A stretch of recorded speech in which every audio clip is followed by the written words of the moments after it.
जयपुर जिले में चिकित्सा विभाग की ओर से तंबाकू फ्री यूथ कैंपेन 2.0 चलाया जा रहा है। गत 24 सितंबर से प्रारंभ हुआ अभियान आगामी 23 नवंबर तक चलेगा। इस कैंपेन के 60 दिवसीय कार्य योजना के विभिन्न कार्यक्रमों और गतिविधियों के बारे में मंगलवार को पत्रकारों से मुखातिब होते हुए मुख्य चिकित्सा एवं स्वास्थ्य अधिकारी जयपुर द्वितीय डॉक्टर हंसराज भदालिया ने प्रेस व मीडिया से तंबाकू के दुष्प्रभावों के प्रति आमजन को जागरूक किए जाने की अपील की।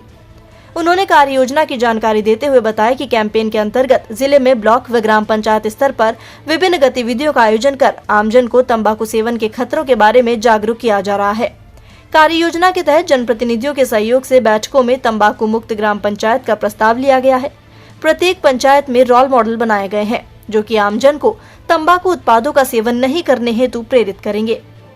अभियान के अंतर्गत जिला व ब्लॉक स्तर पर कार्यशालाओं का आयोजन किया गया है। तंबाकू निषेध के प्रति जागरूकता हेतु मैराथन दौड़ आयोजित की गई।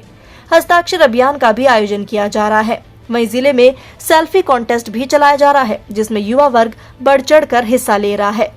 साथ ही अभियान के अंतर्गत शिक्षण संस्थाओं, चिकित्सा संस्थानों, आंगनबाड़ियों को तंबाकू मुक्त करना, तंबाकू उपभोगियों की पहचान कर परामर्श व उपचार उपलब्ध कराना, डोर टू डोर सर्वे, चालान कार्यवाही, कम्युनिटी मोबिलाइजेशन आदि गतिविधियां की जा रही हैं। प्रेस और इलेक्ट्रॉनिक मीडिया को संबोधित करते हुए उन्होंने कहा कि दीपावली त्योहार पर थोड़ी सावधानी बरतते हुए खुशी और आनंद पूर्वक मनाएं। उन्होंने कहा ये एक खूबसूरत त्योहार है जो जीवन में खुशियां लाता है और दोस्तों के साथ मिलकर मनाने का अलग ही आनंद है। लेकिन इस त्योहार के मौसम में प्रदूषण, धूल और धुंध का स्तर भी ज्यादा होता है जो स्वास्थ्य के लिए हानिकारक हो सकता है। ऐसे में थोड़ी सावधानी बरतते हुए त्योहार मनाने का आनंद ले सकते हैं।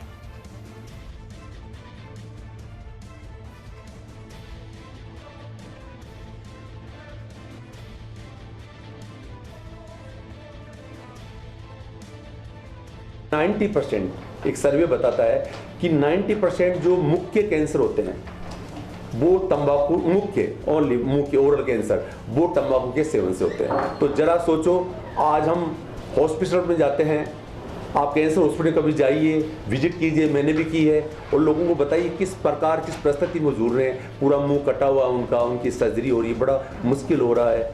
परिवार बिल्कुल क्या है कि इसका तंज झेल रहा है। एक छोटी सी चीज़ तंबाकू, और तंबाकू सेवन से क्या है कि ये जो चीज़ें हो रही हैं, इन बीमारियों को हम कंट्रोल करेंगे तो डेफिनेटली हमारा देश भी आगे बढ़ेगा, और विशेषकर जो हमारी जो युवा पीढ़ी है वो इसको आगे बढ़ेगी, इसको छोड़ के। तो हमारा पहला कर्तव्य है कि हम कहीं भी चर्चा करें, ये अभी का नहीं कि सिर्फ 60 दिवसीय कार्य योजना है और हमने 60 दिवसीय कार्य योजना कर ली और खत्म हो गई। नहीं, ये निरंतर प्रक्रिया है। क्या है ये निरंतर प्रक्रिया है? ये निरंतर प्रक्रिया है कम्युनिटी पार्टिसिपेशन की, और ये निरंतर प्रक्रिया है लोगों को क्या है कि अवेयरनेस करने की कि तंबाकू के सेवन से क्या क्या आज लॉस हो रहा है।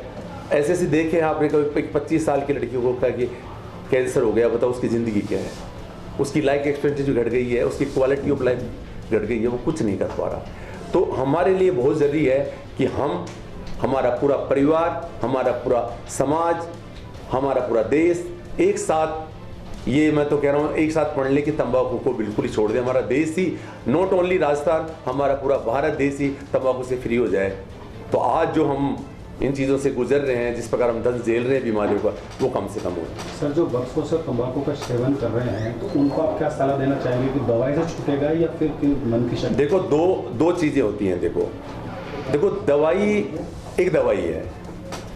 कहते हैं लोग दवाइयों से ये हो जाता है, वो हो जाता है। ठीक है, दवाई एक इफेक्ट करती है, लेकिन एक हद तक इफेक्ट करती है कि ठीक है वो 50% दवाई कर दिया। लेकिन जो आप बता रहे हो कि खुद की जो इच्छा शक्ति होती है उसका बहुत बड़ा रोल होता है। इच्छा शक्ति का तो वो रोल होता है कि आपने सुना होगा क्या है कि जो मान जी ने क्या है कि जो किया था, वो पता ही आपको, बिहार में किया था आपने, लोगों ने उसको कहा कि मूर्ख क्या, कोई पर्वत खोदे जाते हैं क्या, पर्वतों में रास्ता निकलता है क्या? एक हथौड़ी और एक कैंची लेके क्या है कि उसने पहाड़ को खोद को एक सड़क बना दी। क्या है, तो जब वो इतना बड़ा कठिन काम कर सकता है 22 साल तक, तो आज हम सिर्फ तंबाकू नहीं छोड़ सकते?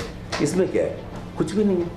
तो चल रहा है, काफ़ी मिलावटी चीज़ें भी आ रही है, प्रदूषण भी है, तो उसके बारे में मैं आपको दीपावली के बारे में बता रहा हूँ। पहले दिवाली के बारे में आप लोगों को मैं शुभकामनाएं बहुत देता हूँ।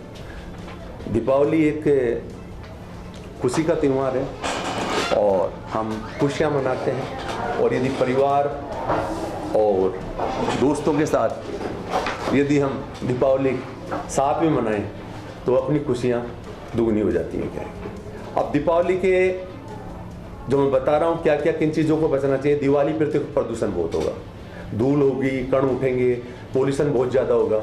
उससे सबसे ज़्यादा सावधानी जरूरत पड़ती है कि जो लंग के पेशेंट होते हैं, जो जिनकी रेस्पिरेटरी डिजीज़ है, जैसे एस्थमा है, जैसे ऑब्स्ट्रक्टिव क्रोनिक जो लंग डिजीज़ होती है, क्या है कि वो है, आपके ब्रोंकाइटिस है, तो इस प्रकार की समस्या ज़्यादा बढ़ जाते हैं, समस्या उनमें ज़्यादा हो जाती है इस चीज़ से।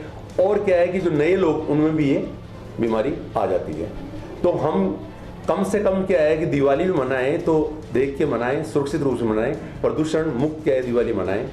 और दूसरी मैं बात आपको कह रहा हूं कि दीपावली पर जो अभी इन्होंने सवाल किया, ये बिल्कुल ठीक है। जो मिलावट है, जो देखो हमारी राजस्थान सरकार ने शुद्ध हार मिलावट पर वार, मतलब वो ये चाहती है कि लोगों को, और मैं तो कहता हूं प्रत्येक जो देश के जो अंतिम जो लाइन में खड़े हुए व्यक्ति को शुद्ध हार मिले, शुद्ध हार मिलेगा। फिर मैं कहता हूं पहला सुख निरोगी काया, शुद्ध हार मिलेगा तो डेफिनेटली हमारी जो काया है, हमारा शरीर है, वो जवान रहेगा, हमारा शरीर हिष्ट-पुष्ट रहेगा, हमारी कैपेसिटी रहेगी कि हम देश में कुछ प्रोटेक्शन कुछ यूज कर सकेंगे।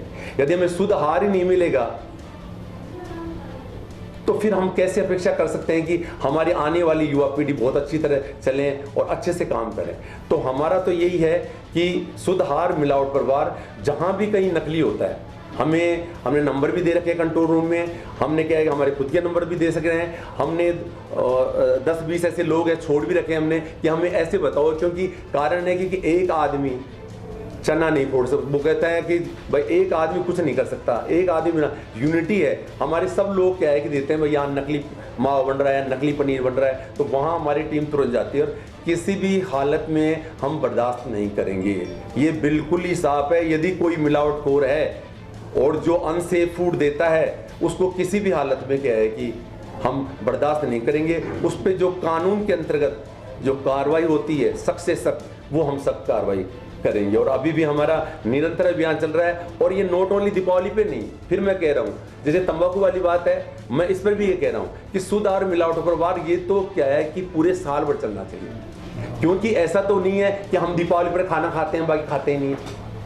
सब में क्या है कि आजकल कोई किसी में क्या मिलावट है, कोई में क्या मिलावट है। और आजकल मैं बता दूं कि जिस प्रकार के जो मेरा अनुभव है, वो मेरा अनुभव ये कह रहा है कि जिस प्रकार आजकल कैंसर के रोगी बहुत बढ़ गए हैं। क्या आपने देखा होगा, कैंसर बढ़ा। अपने बड़े बुजुर्ग कहते थे बीड़ी पीते थे, हमारा तो कुछ ही नहीं होता था। क्या है, ठीक है, वो कुछ हद तक सही भी कहते थे, क्योंकि उस समय उनको शुद्ध खाना मिलता था।